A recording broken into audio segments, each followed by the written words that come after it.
अस्सलाम वालेकुम students, welcome to teacher online. Students, आज की वीडियो में हम बात करेंगे एक्सरसाइज 1.5 जनरल मैथमेटिक्स क्लास 9 के कंप्लीट सॉल्यूशन के बारे में। इस एक्सरसाइज के सारे question one by one attempt करेंगे। इसके अलावा एक्सरसाइज 1.1 से लेकर 1.5 तक हर एक क्वेश्चन के सॉल्यूशन के लिए आप प्लेलिस्ट में जाकर सारी वीडियोस देख सकते हैं। तो चलिए वीडियो शुरू करते हैं, लेकिन उससे पहले एक छोटी सी रिक्वेस्ट, वीडियो को लाइक नहीं किया कर दें और चैनल को सब्सक्राइब नहीं किया तो ज़रूर सब्सक्राइब कर दें और वीडियो को फुल स्क्रीन कर दें ताकि आपको बात अच्छी तरह से समझ आ सके। चलिए let's get started. Exercise 1.5. Find the value of x in the proportion 20:50 proportion 8:x.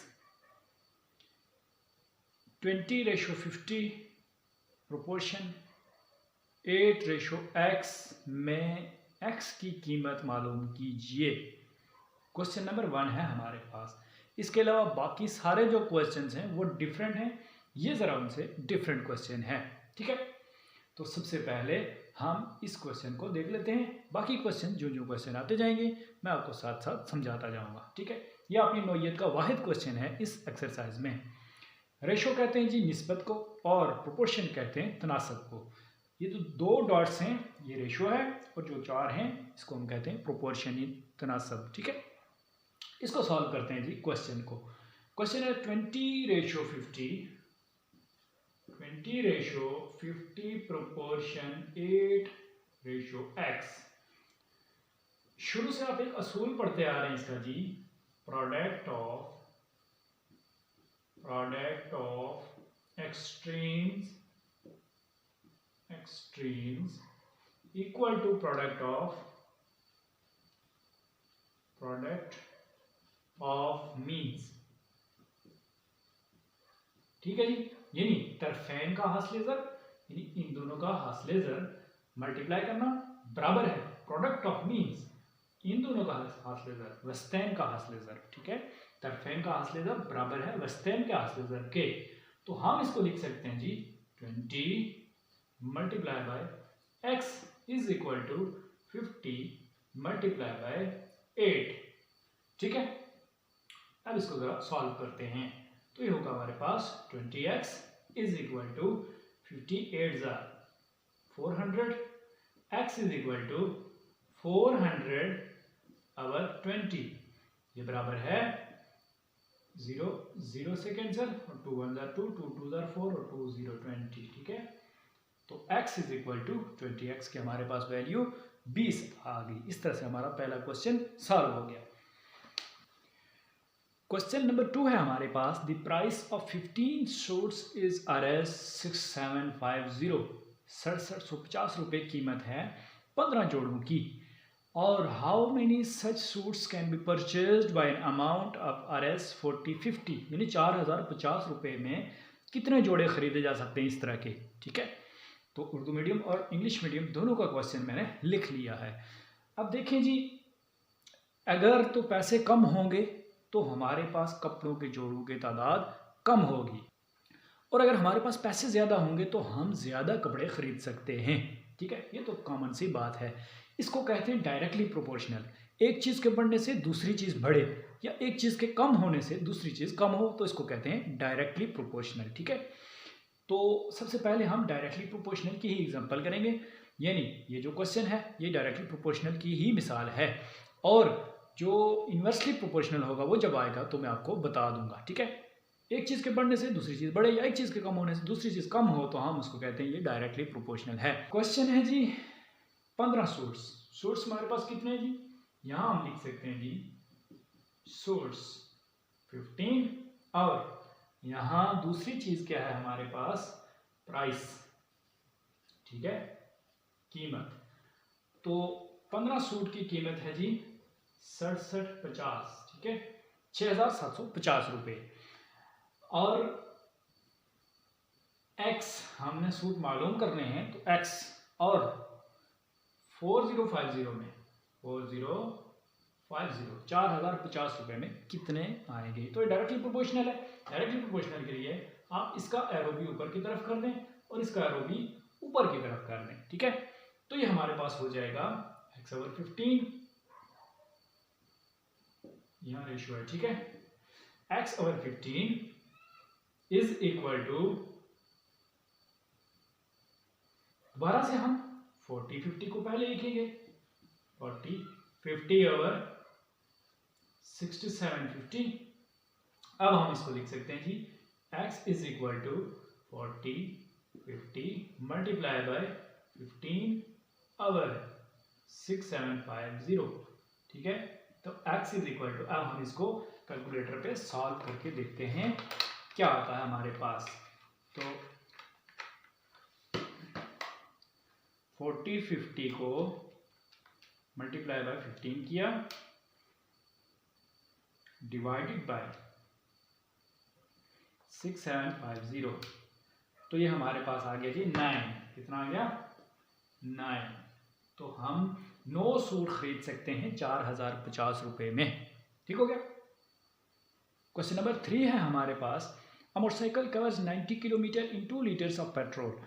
2 litre petrol में एक मोटरसाइकिल 90 किलोमीटर चलता है। ठीक है, in how many litres of petrol will it cover 225 kilometre. तो 225 किलोमीटर चलने के लिए या इतना फासला तय करने के लिए कितना पेट्रोल दरकार होगा उस मोटरसाइकिल को। ठीक है, तो ये भी आसान है, जितना ज़्यादा फासला है इतना ज़्यादा पेट्रोल दरकार होगा, तो ये भी डायरेक्टली प्रोपोर्शनल है। ठीक है, डायरेक्टली प्रोपोर्शनल के लिए हम एरोज सेम लगाते हैं।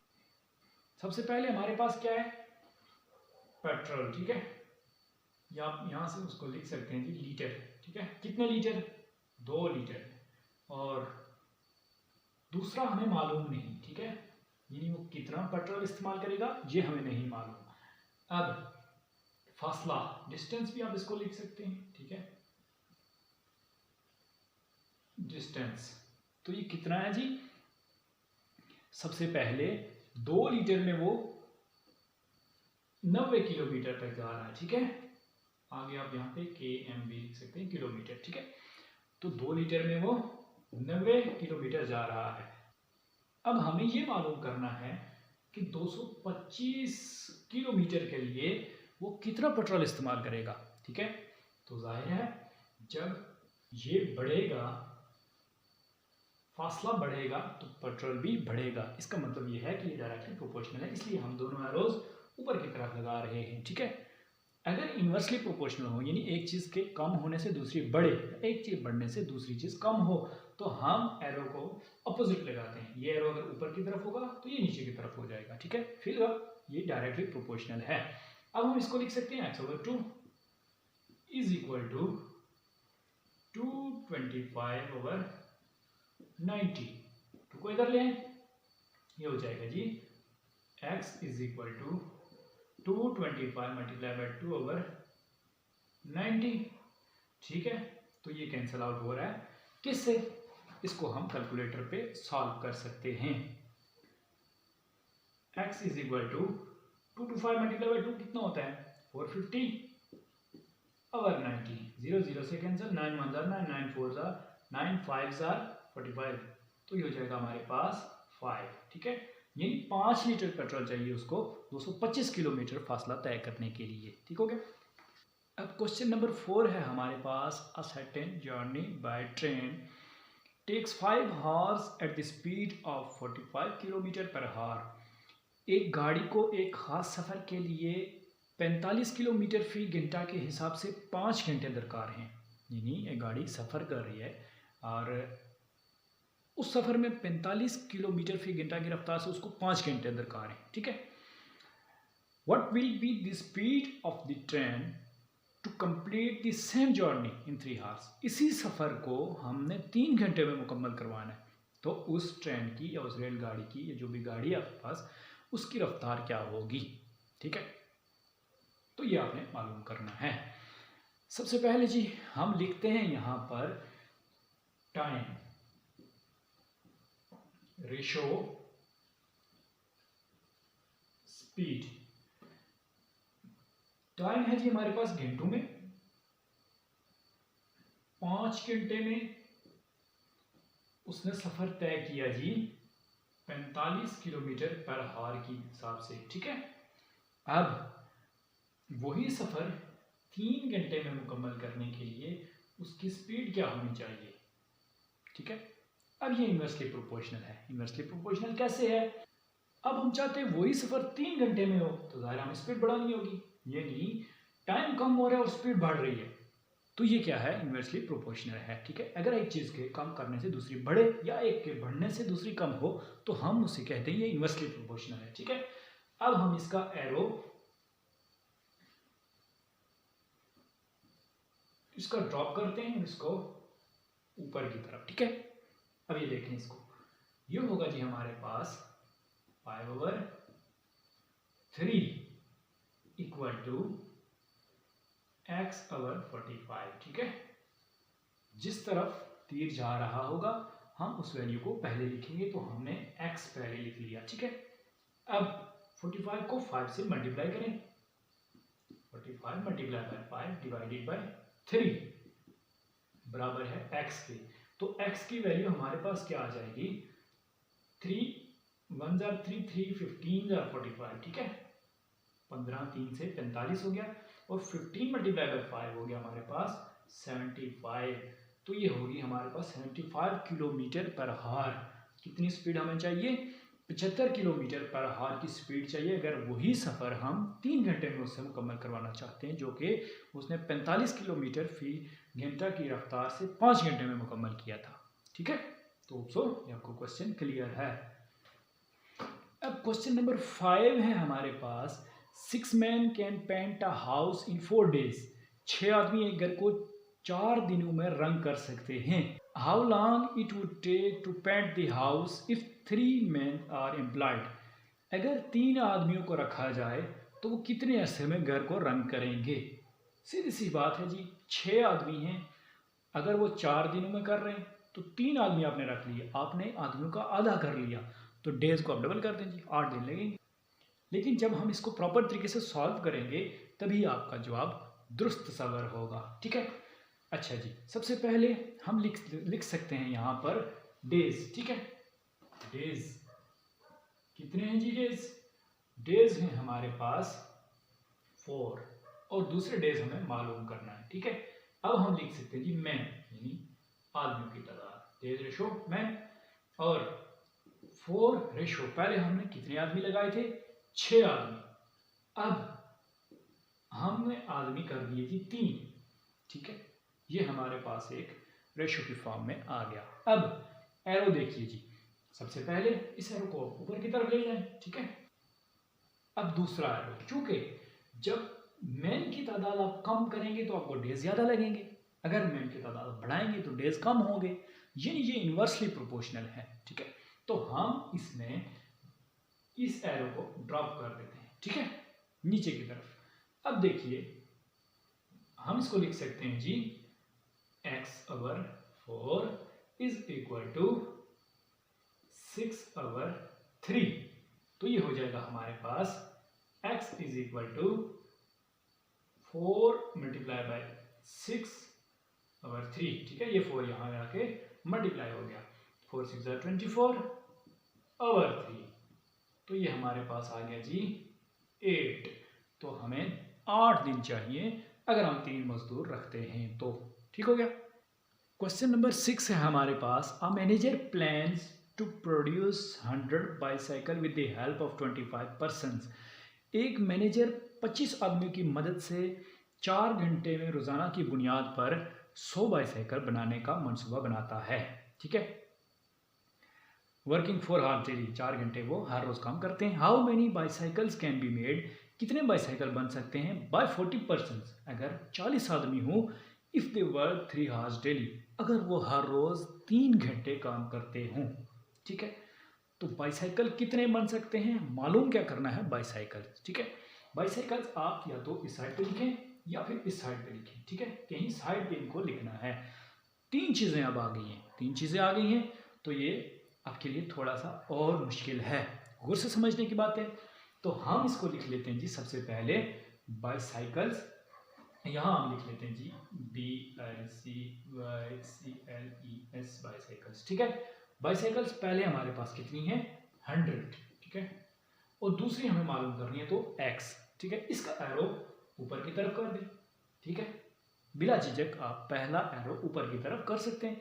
दूसरे नंबर पे हमारे पास क्या चीज़ है, बंदे यानी अशखास, शख्स। और तीसरे नंबर पे हमारे पास है जी वक्त, टाइम। ठीक है, तो हम यहाँ पे लिख लेते हैं जी पर्सन्स। ठीक है, पर्सन्स या लेबर्स, कुछ भी लिख सकते हैं। ठीक है, तो बाईसाइकिल रेशो पर्सन्स 100 रेशो, पहले कितनी थी, 100 बाईसाइकिल बनाने के लिए उसने 25 आदमियों की मदद ली थी। ठीक है, और अब वो कितने 40 बंदे लगा रहा है। ठीक है, तो हम यहाँ लिखेंगे जी 40।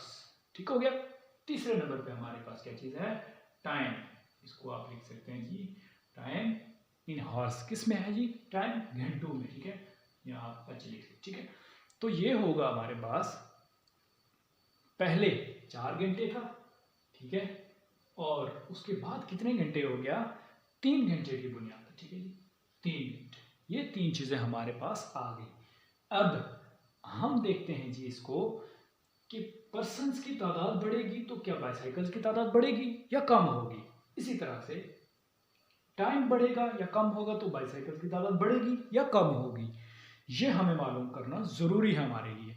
अब देखें, हमारे पास अगर 25 बंदे हैं और अगर 40 बंदे हो जाएं तो जाहिर सी बात है बाइसाइकिल्स की तादाद भी बढ़ेगी। इसका मतलब है ये डायरेक्टली प्रोपोर्शनल है। तो इसके लिए हम एरो लगाते हैं जी ऊपर की तरफ। ठीक है, अब इसी तरह से आपने इस वैल्यू को नहीं देखना। ठीक है, वैल्यू को नहीं देखना कि ऊपर क्या लिखी हुई है, नीचे क्या लिखी है। ये ना हो आप वैल्यू देखें जी, यहाँ पे तो ज़्यादा है, ज़्यादा से कम की तरफ एरो लगा हुआ है, तो हम भी ज़्यादा से कम की तरफ, ज़्यादा नीचे की तरफ एरो लगा लेते हैं। ऐसा नहीं होता। ठीक है, अब क्या करेंगे, यहाँ पर टाइम, आप देखेंगे कि टाइम ज़्यादा होगा तो बाइसाइकिल ज़्यादा बनेंगे। हाँ जी, और टाइम कम होगा तो बाइसाइकिल्स कम। इसका मतलब ये डायरेक्टली प्रोपोर्शनल है। अगर डायरेक्टली प्रोपोर्शनल है तो एरो ऊपर की तरफ, बस इतनी सी इसके बीच में कहानी है। ठीक है, अब हम इसको एक साइड पे रखते हैं, इन दोनों को आपस में मल्टीप्लाई कर लेते हैं। ठीक है, ये होगा जी x/100, जो कि एरो नीचे से ऊपर की तरफ है, तो x हम पहले लिखेंगे और divided by 100 is equal to, ये भी ऊपर की तरफ है तो 40/25 मल्टीप्लाई बाय, इसको मल्टीप्लाई कर देंगे 3/4। ठीक हो गया। अब 4 1 जार 4, 4 10 जार 40, यहाँ भी ये कैंसिल हो रहा है। इसके अलावा इनको ऐसे ही रहने दें। अब ये हो जाएगा हमारे पास x is equal to 10 multiply by 3,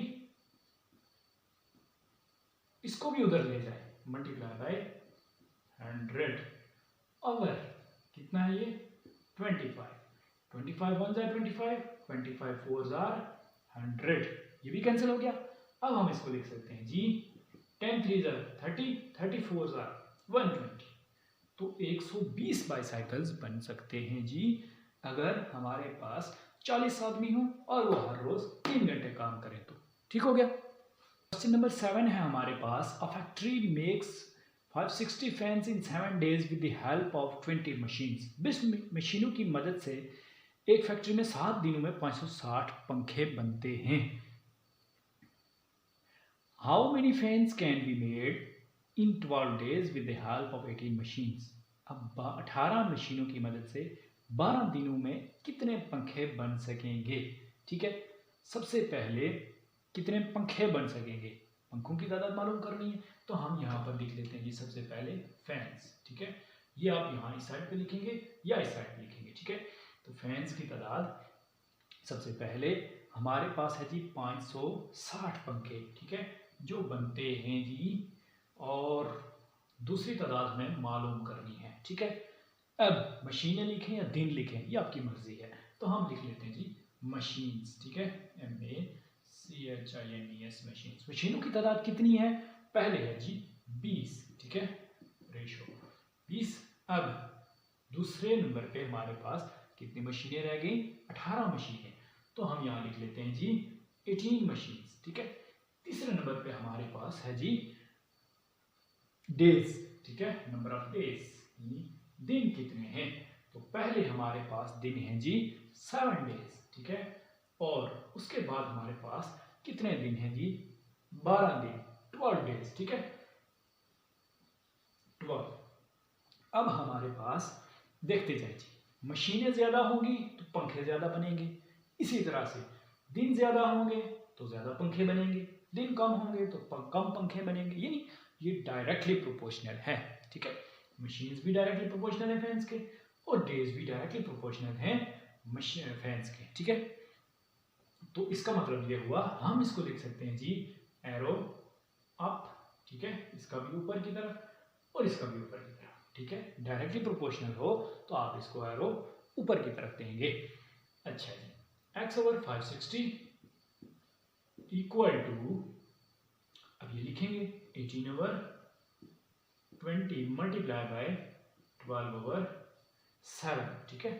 अब हम इसको पहले हम इसको लिख लेते हैं जी, x इज इक्वल टू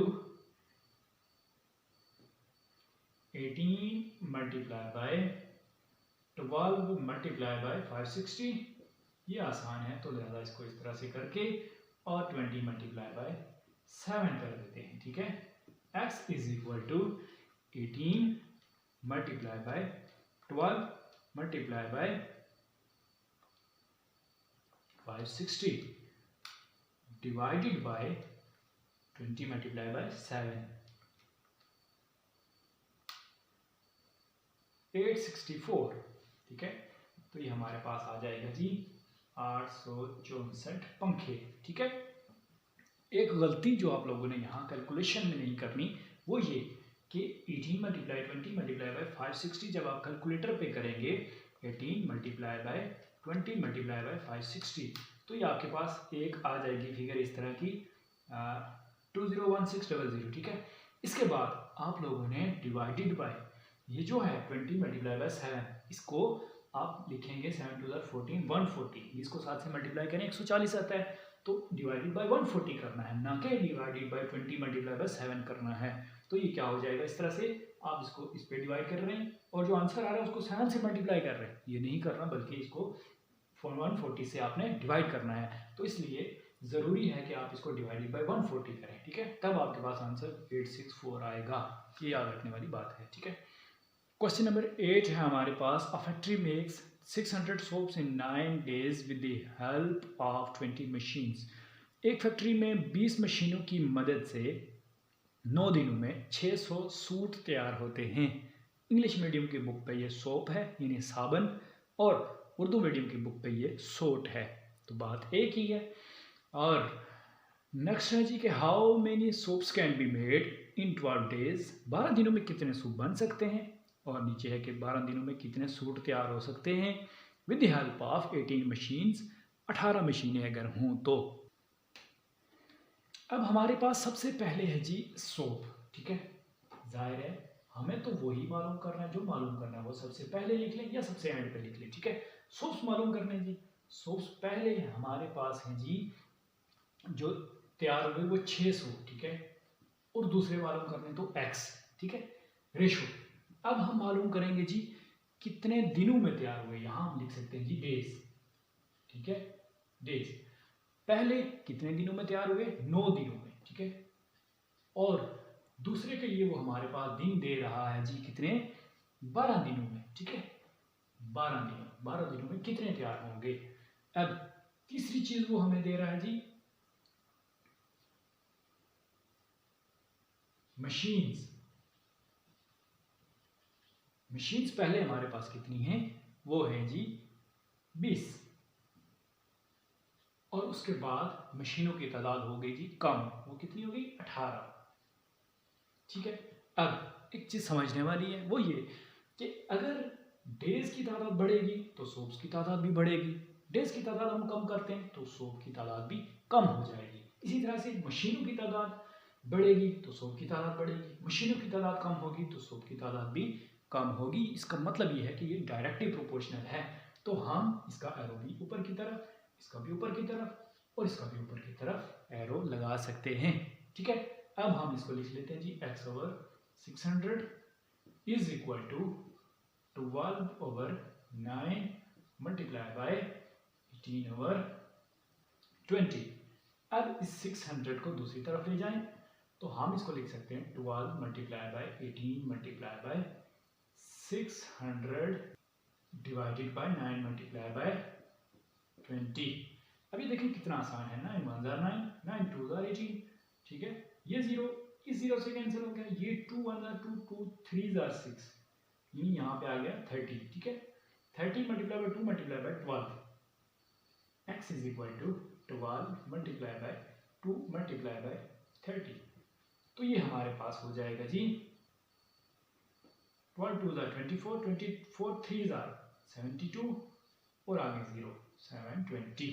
तो 720 सोट या फिर 720 सोप, जो आप लिखना चाहें। उर्दू मीडियम में सोट है और इंग्लिश मीडियम में आपके पास सोप है, ठीक है। क्वेश्चन नंबर 9 है हमारे पास, if the stay of 12 men for 28 days in a hotel cost Rs 6720। अगर एक हॉस्टल में, उर्दू में हॉस्टल है, ऊपर होटल लिखा हुआ है, ठीक है। तो बात है कि क्वेश्चन समझना मकसद है। अगर एक हॉस्टल में 12 आदमियों का 28 दिन का रहने का खर्चा 6720 रुपये हो, तो find the cost for the stay of 8 men for 14 days in hotel. तो 8 आदमियों का 14 दिन रहने का कितना खर्च आएगा, ठीक है। मालूम क्या करना है, कॉस्ट, ठीक है। तो हम लिख लेते हैं यहाँ पर कॉस्ट, लागत, कीमत या खर्च, ठीक है।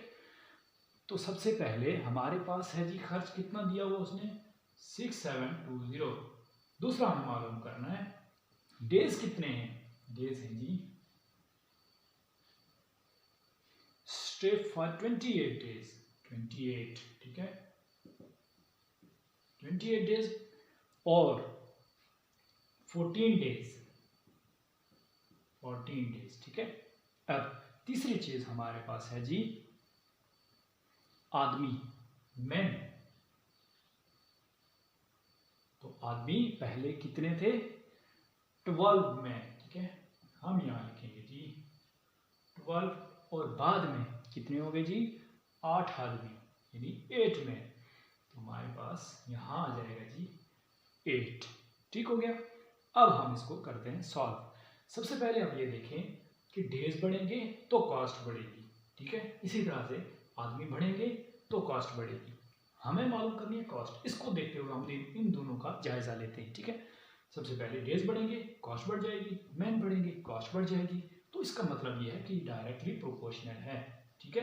तो हम इसका रो भी ऊपर की तरफ और इसका रो भी ऊपर की तरफ लगाएंगे, ठीक हो गया। अब देखिए जी x over 6720 is equal to 14 over 28 multiply by 8 over 12, ठीक हो गया। अब हम इसको लिख सकते हैं जी x is equal to 14 multiply by 8 multiply by 6720 over 28 multiply by 12। तो ये हो जाएगा हमारे पास, इसको इससे मल्टीप्लाई करके देखते हैं जी 14 मल्टीप्लाई बाय 8 मल्टीप्लाई बाय 6720।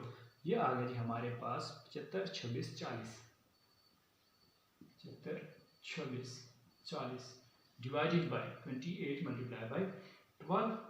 तो ये आ गया हमारे पास 336, 336। अब आप लोगों ने ऐसा नहीं करना कि इसको इससे मल्टीप्लाई किया, इसको इससे मल्टीप्लाई किया, ये आंसर जो आ गया इसको डिवाइडेड बाय 28 मल्टीप्लाई बाय 12 नहीं करना। क्यों? क्योंकि जब आप इसको डिवाइडेड बाय 28 करते हैं तो ये सारा इस पे तो डिवाइड हो जाता है, लेकिन जो आंसर आता है उससे ये मल्टीप्लाई हो जाता है। हालांकि आंसर से मल्टीप्लाई नहीं, ये 28 से मल्टीप्लाई हो रहा है, ठीक है। अच्छा 7520 7,52,640, 7,52,640 को जब हम डिवाइड करेंगे 336 पे तो ये हमारे पास आंसर आएगा जी 2240, ठीक है। तो हम इसको लिख सकते हैं जी x इज इक्वल टू 2240। अगर 8 आदमी 14 दिन तक रहते हैं तो उनका खर्च आएगा जी 2240 रुपये, ठीक है। अच्छा जी क्वेश्चन नंबर 10 है हमारे पास, if the stay of 40 man for 8 days in a hotel cost Rs 22,400। अगर एक होटल में 14 आदमियों का 8 दिन के लिए रहने के लिए 22,400 रुपये खर्च आता हो, तो find the cost for the stay of 7 men for 13 days। तो 7 आदमियों का 13 दिन के लिए कितना खर्च आएगा, आसान सा क्वेश्चन है, बिल्कुल उसी तरह है जिस तरह हमने पहले क्वेश्चन किया है। ठीक है, तो सबसे पहले हम लिख लेते हैं यहाँ पर जो चीज़ हमें मालूम करनी है। वो क्या मालूम करनी है? कॉस्ट। ठीक है, यानी रकम कितनी आएगी। तो पहले कितनी कॉस्ट आएगी हमारे पास? 22,400। ठीक है, दूसरी कॉस्ट हमें मालूम करनी है। अब हमें मालूम करनी है डेज। ठीक है, तो पहले डेज कितने थे? 8 डेज। और दोबारा कितने डेज हैं जी? 13 डेज। 13 डेज। ठीक है, अब हमें मालूम करना है जी तीसरी चीज। तीसरी चीज क्या है? वो हम लिखेंगे जी मैन। आदमियों की तादाद कितनी थी? तो पहले कितने थे? 14। और बाद में कितने रह गए जी? 7 आदमियों की तादाद। ठीक है, 7। तो ये है कि 14 आदमी 8 दिन एक जगह रहे, एक हॉस्टल में रहे, होटल में रहे, तो उनकी जो कॉस्ट, लागत आई, जो खर्च आया वो है 22,400 रुपये। ठीक है, अब 7 आदमी रहना चाहते हैं जी 13 दिन के लिए। अब उन पर कितनी रकम खर्च होगी? तो हम इसका हिसाब करेंगे। ठीक है, अच्छा जी, सबसे पहले हमें ये मालूम करना है नंबर ऑफ डेज बढ़ेंगे तो खर्च बढ़ेगा, आदमी बढ़ेंगे तो खर्च बढ़ेगा, आदमी कम होंगे तो खर्च कम होगा, और डेज कम होंगे तो खर्च कम है, यानी डायरेक्टली प्रोपोर्शनल है ये। ठीक है, डायरेक्टली प्रोपोर्शनल के लिए हम इसका एरो भी ऊपर की तरफ और इसका एरो भी ऊपर की तरफ, हम इसको लिख सकते हैं x over 22,400 is equal to 13/8 multiply by 7/14। ठीक हो गया। अब हम इसको लिख सकते हैं जी x is equal to 13 multiply by 7 multiply by 22,400 divided by 8 multiply by 14। तो अब हम इसको कैलकुलेटर पे सॉल्व करके देखते हैं जी क्या आ रहा है हमारे पास।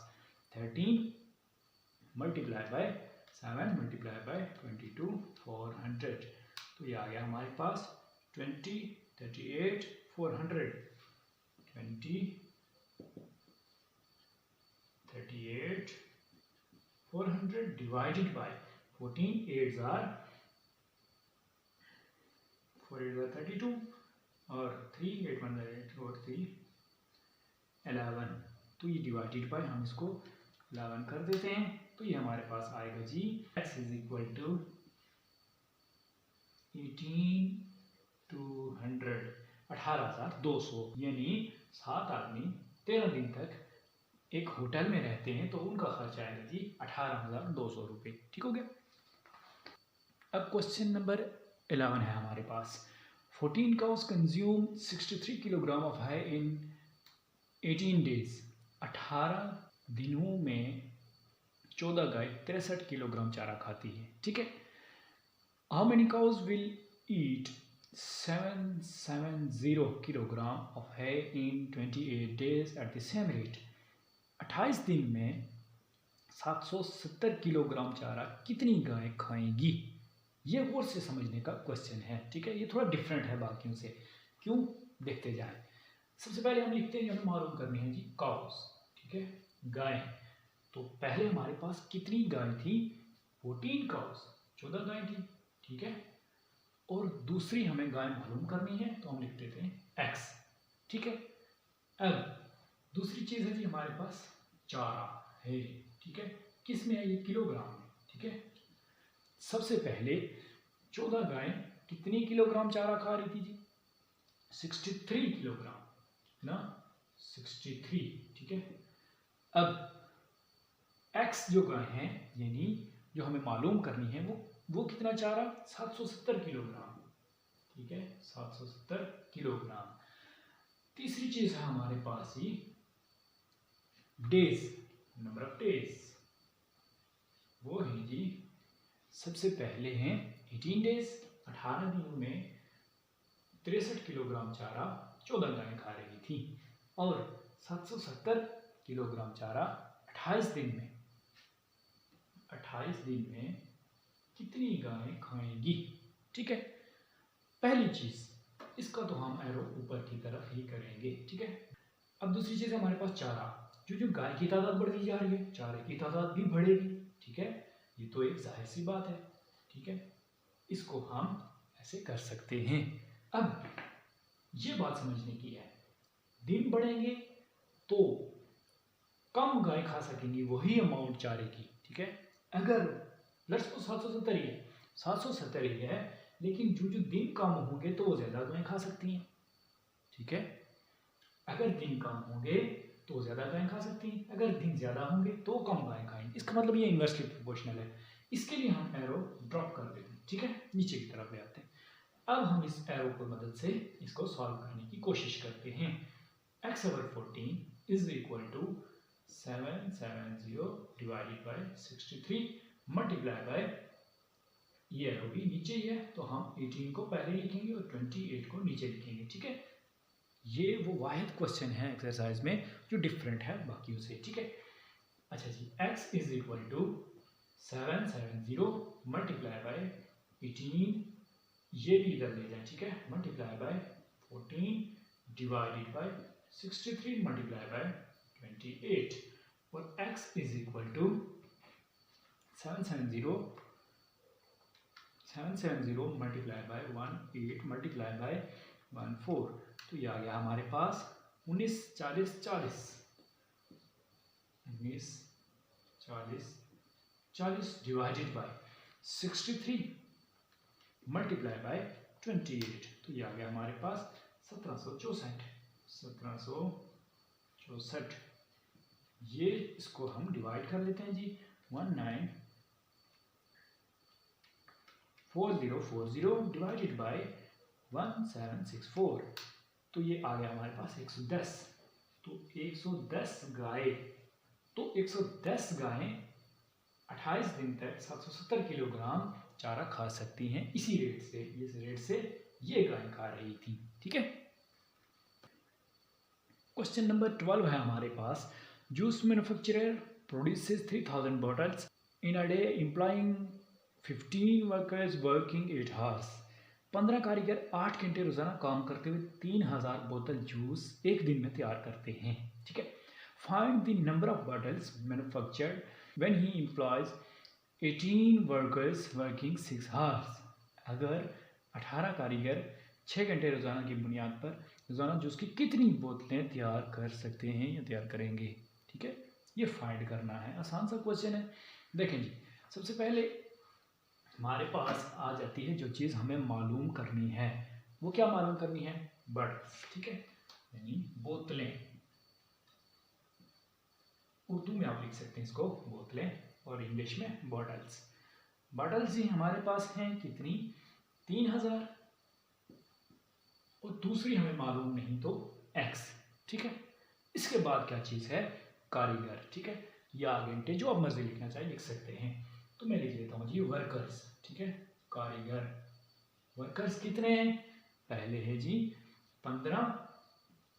ठीक है, 15 वर्कर्स हैं, और बाद में कितने हैं, 18 कारीगर। ठीक है, तो यहाँ पे हो गए जी 18। ठीक है, तीसरी चीज़ है हमारे पास वर्किंग आवर्स, यानी वो कितने घंटे काम करते हैं, टाइम या आवर्स आप इसको लिख सकते हैं। ठीक है, तो आवर्स कितने घंटे बने, पहले वो 8 घंटे काम करके 3000 बोतलें बनाते थे, और बाद में 6 घंटे रोजाना काम करेंगे, तो यहाँ पर आ जाएगा जी 6।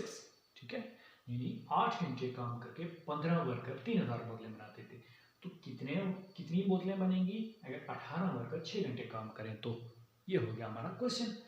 अब वर्कर्स बढ़ेंगे तो बोतलों की तादाद बढ़ेगी। ठीक है, वर्कर्स कम होंगे, बोतलों की तादाद कम होगी।